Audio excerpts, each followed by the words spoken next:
Donc, Monsieur Berger, concernant la garantie d'emprunt des logements de la rue Paul Signac, nous sommes ravis de voir que le quartier de Solor poursuit sa mue. Récemment, l'inauguration du nouveau centre social a permis de mettre en valeur cette transformation. En revanche, des urgences qui touchent le quartier, et notamment le secteur de la rue Paul Signac, restent à traiter. Le stade de football, tout d'abord. Un stade de football qui est à l'abandon depuis trop longtemps. Et vous qui répétez à l'envi qu'il faut co-construire avec les habitants, nous nous rendons compte depuis un certain nombre d'années, malgré la pétition qui a recueilli plus de 500 signatures, que le stade est toujours dans un état complètement délabré.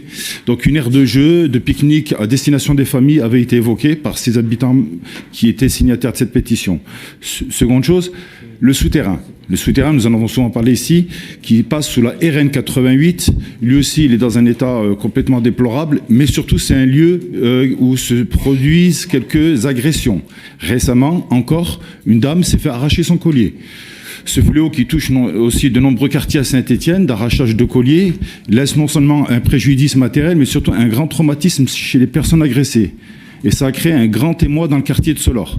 Donc il y a une demande qui est très insistante de construction d'une passerelle entre le terminus de Solor pour aller sur la rue Paul Signac et aussi sur le commerce Lidl qui se trouve juste en face.